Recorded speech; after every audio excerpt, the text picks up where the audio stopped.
All right, so imagine living in a place with zero, none, no property taxes. Pretty sweet deal, right? But what if there was a catch? And it's a big one. Today we're going deep on Florida Governor Ron DeSantis' wild proposal to just get rid of property taxes for homeowners. We got a whole stack of news articles and expert analysis to sort through. This isn't just about Florida, though. We're talking about the consequences of any huge policy decision and how it might impact you wherever you live. Yeah, this situation down in Florida is pretty fascinating. It gives us a glimpse into how complex tax policies can be, really no matter where you are. Okay, so DeSantis is saying that homeowners should really own their homes, like no strings attached. He says paying property taxes is basically paying rent to the government. It's a good soundbite, right? He also questions how we figure out what a property is worth, because you don't really know until someone buys it. Makes you think. It definitely sounds good at first, but when you dig a little deeper, there are some pretty big holes in that argument. Like, he's skipping over the whole reason we even have property taxes. They pay for things that make our communities work. Schools, firefighters, roads, parks, all the stuff we use every day. And we're not talking about small change here. One article said that getting rid of property taxes in Florida would leave a $43 billion hole in their budget. $43 billion. How do you even start to make up for that kind of money? Where does it come from? Well, that's where things get really interesting. See, Florida has kind of backed themselves into a corner. There's no state income tax, and a while back they got rid of that intangible tax on things like stocks and bonds. So realistically, they've got very few choices left. So let's hear it. What are the options here? One of the main ideas being tossed around is a massive jump in the sales tax. We're talking about doubling it to 12%, which would make it the highest in the whole country. That might bring in enough money, but I don't know if it's a real solution. Yeah, a 12% sales tax. Yeah. Everything would be way more expensive. Food, clothes, everything. And would that just be even tougher on people who are already struggling, hit lower income folks the hardest? Absolutely. And remember, Florida already has a rep for having a tax system that's kind of unfair to lower income folks. So this would just make that problem worse. It's a big worry. Okay, so if jacking up the sales tax isn't the answer, yeah, what else is there? I mean, they're not going to start a new income tax, right? Yeah. Not in Florida. You're probably right about that. Politically, that's a tough sell. But it's an interesting thought, isn't it? Would people in Florida rather have an income tax if it meant no more property taxes? That would be a huge debate. For sure. You've got people with different incomes, different views on how the government spends money and how much they're already paying in taxes. There's no easy yes or no. What about raising all those little fees? Like for trash pickup, utilities, permits, all that stuff. Could that work? That's definitely something they could try. But we have to remember those little fees can add up fast, especially if you're on a tight budget. And those fees would probably come on top of either a sales tax hike or a new income tax. That could be a lot for taxpayers to handle. All right, so we've talked about how they might try to fill that huge hole in the budget. But what about all the other stuff? What happens to schools, roads, and public safety if they suddenly don't have property tax money? Well, that's when we start to see the problem go way beyond just money. Let's start with education. Public schools in Florida rely a lot on property taxes. So what happens to students and teachers if that money dries up? We could see more kids crammed into classrooms, fewer supplies, and maybe even schools getting worse. That hurts not just the kids in school today, but the whole state in the future. True. We need educated people for a good economy. If schools suffer, everyone suffers. Okay, what about roads and bridges, all that infrastructure? That stuff needs property tax too, right? Yeah. And Florida has to deal with hurricanes and lots of older people. That puts a huge strain on their roads and bridges already. Without property taxes, those things could get really bad. And don't forget about tourists. Florida makes a lot of money from visitors, and they expect decent roads and stuff. If things start falling apart, it could hurt their economy a lot. You're right about that. Okay, now let's talk about keeping people safe. Police and firefighters, they use property tax money too, right? Right, and you can't really cut corners on that. What if they have to do less because of this proposal? We might see fewer police and firefighters. They might take longer to respond to emergencies, and they might not have good training or equipment. That affects everyone's safety. It makes you wonder if saving a little money on property taxes is worth all that risk. It's a big decision, and we have to think it through carefully. We've only scratched the surface here. There's still so much more to figure out. Definitely. There's another big piece to this puzzle. Let's talk about the laws and politics involved in actually making this happen. This isn't just a small change. Yeah, it's not like flipping a switch. To get rid of property taxes, Florida would have to change its constitution. Wait, really? It's not as easy as just passing a new law. Changing the Constitution sounds like a huge deal. What would they have to do? It's a long process, and it needs approval not just from politicians, but from the people of Florida, too. And that's where things get really interesting. I can only imagine the arguments that would start. We've talked about some of the downsides, but there's so much more to consider. You're right about that. What people think will be a big part of this. So even if politicians want to make this happen, there's no guarantee everyone will agree. And as we keep digging into this, we'll find even more things to think about. What does this mean for Florida? And what does it mean for how we pay taxes all across the country? This whole thing in Florida really shows you a problem that's happening all over the U.S. How do we pay for the stuff we need without making taxes too high? It's a really tough question, and there are no easy answers. Exactly. Property taxes are like the main way local governments pay for things. And everything keeps getting more expensive, so towns and cities are trying to figure out how to keep things running without charging people too much. Okay, so we know that getting rid of property taxes is way harder than it sounds. But let's look at it from the other side. Are there any good things about this idea that we haven't talked about yet? Well, people who like this idea say it could help the economy grow. They think if Florida has lower taxes, more businesses will come here and create jobs. So lower taxes means more businesses, which means the economy gets better in the long run. But does that actually work? It's hard to say for sure. There's some proof that cutting taxes can help the economy a little bit, at least for a short time.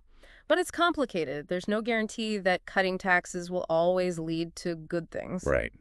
And like we said, there could be a lot of bad things too, especially if cutting taxes means less money for things like schools and roads. Yeah, if Florida starts cutting corners on important stuff, it might actually make businesses and people not want to come here. People want to live in places with good schools, safe roads, and stuff that works. So it's kind of a gamble. Maybe the economy gets better, but maybe things get worse. And we can't forget, we still have to find that money somewhere. Higher sales taxes, a new income tax, more fees, something. Yeah, you can't just make money disappear. Any change to taxes has to be done carefully. We have to think about the whole budget and how it will affect everything else. It's all about choices.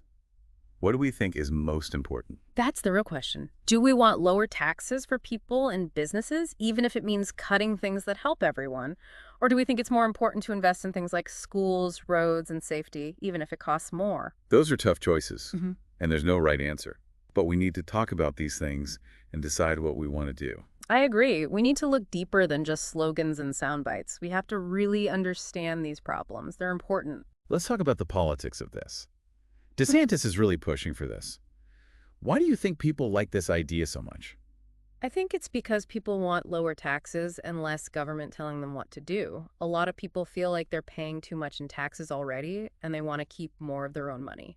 That makes sense, especially in Florida, where they've always liked low taxes and being independent. Exactly. But like we've been saying, it's not that simple. People need to look past the promises and really think about what could happen if they change things this much. We have to think critically, right? Don't just believe what politicians say. Look at the details and make them explain how they're going to solve these problems. Absolutely. We need to know what's going on and hold them accountable. It's not enough to just say yes or no to getting rid of property taxes. We need real plans, and we need to talk about the best way to pay for our communities and make things fair for everyone. You know, it seems like taxes aren't just about money. They make people feel things too. That's a really interesting point. And you're right, there's actually research that shows how taxes can affect how happy people are, how stressed they are, even their health. Wow, so it's not just about the money. It's about how we feel about taxes and what we think they mean. Right. People often see taxes as the government controlling their lives, and that can make them mad, especially if they don't think they're getting anything good in return or if they don't trust the government. Yeah, it's about trust. If people think their taxes are being used well to make things better for everyone, they're more okay with paying them. But if they don't trust the government, the whole system breaks down. Exactly. The government needs to be honest and do things the right way to earn people's trust. And that trust is really important to make sure the system is fair. Okay, so we've talked about money, society, politics, and even how people feel. It's clear that getting rid of property taxes is a huge issue with lots of different parts. Before we move on, I want to go back to something we mentioned before, trade-offs. We talked about how this could mean less money for schools, roads, and safety. But are there any other trade-offs we haven't thought about? That's a good question. It shows how we need to think about the whole picture when we make decisions. One thing that comes to mind is the environment. Oh, I didn't think about that. How could getting rid of property taxes hurt the environment? Well, in Florida and a lot of other places, property taxes are used to pay for things that protect the environment. Things like saving land, cleaning up pollution, and using renewable energy. That's important, especially in Florida with climate change and the ocean rising. Exactly. So if they get rid of property taxes and have less money, those programs might lose funding. That could be bad for Florida's environment in the long run. That's a good point. We can't just focus on money. We have to think about the environment too and make sure we're not hurting it to save money. I agree. This shows how we need to think about everything together. We need solutions that work for everyone and everything. We've talked about a lot today, and it's clear that this debate about property taxes is far from over. But before we finish this part of our deep dive, what do you think about this? We've been talking about Florida, but this is really a national issue. You're right. This is a conversation happening all over the country. People are trying to figure out how to pay for things, how to make things fair, and how to build a better future. It makes you wonder what we can learn from Florida, what mistakes to avoid, and what good things might happen. Yeah, it's like a real-life experiment. We can see what happens when they make this big change and learn from it.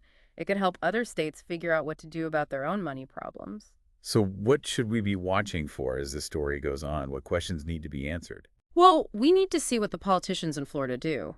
Will they agree with DeSantis or will they change things?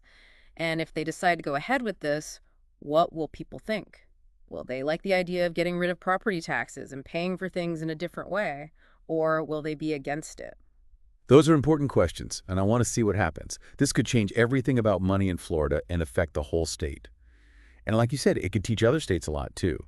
But as we keep digging deeper, there's one more big thing we need to look at. So we've talked about money and the environment, but there's another piece to this puzzle, right? Yeah. The people.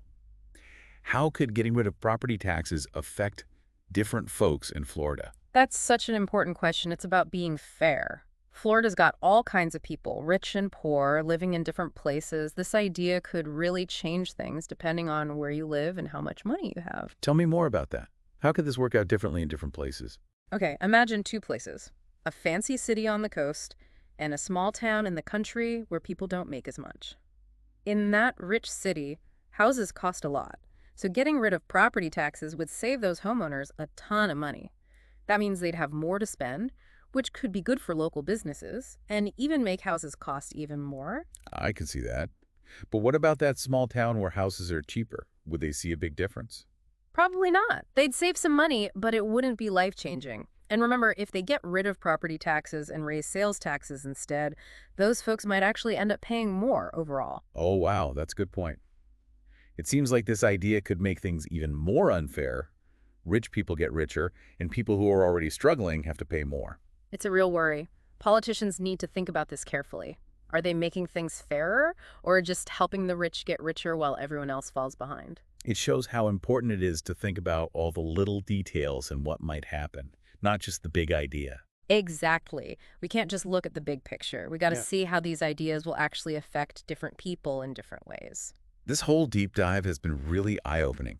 I thought getting rid of property taxes sounded great, but it's so much more complicated than that.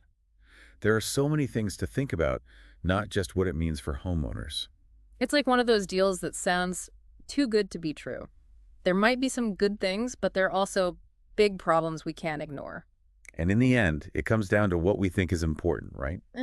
As a society, what are we willing to pay for? What do we care about the most? Saving money on taxes or making sure everyone has good schools, roads, and a safe place to live? That's the real question, and every community has to answer it for themselves. There's no easy answer that works for everyone. This has been an amazing conversation. So for anyone listening who wants to learn more about this, what should they do? How can they get involved in this debate, whether it's in Florida or their own town? First, learn about how taxes work where you live. Find out what you're paying for and how that money is being used. Go to town meetings, talk to your local politicians, and speak your mind. That's good advice. The more we know, the better we can talk about these things and fight for what we believe in. And don't be afraid to ask questions. Don't just accept what people tell you. Make sure things are being done fairly and hold those in charge accountable. Well said. This has been a fascinating deep dive, and I think this is just the start of a much bigger conversation. Thanks so much for being here today. Thanks for having me. These aren't tough problems, but they're important. We all need to keep learning and talking about them. And that wraps up this episode of The Deep Dive. Until next time, keep learning, keep asking questions, and keep talking about the things that matter.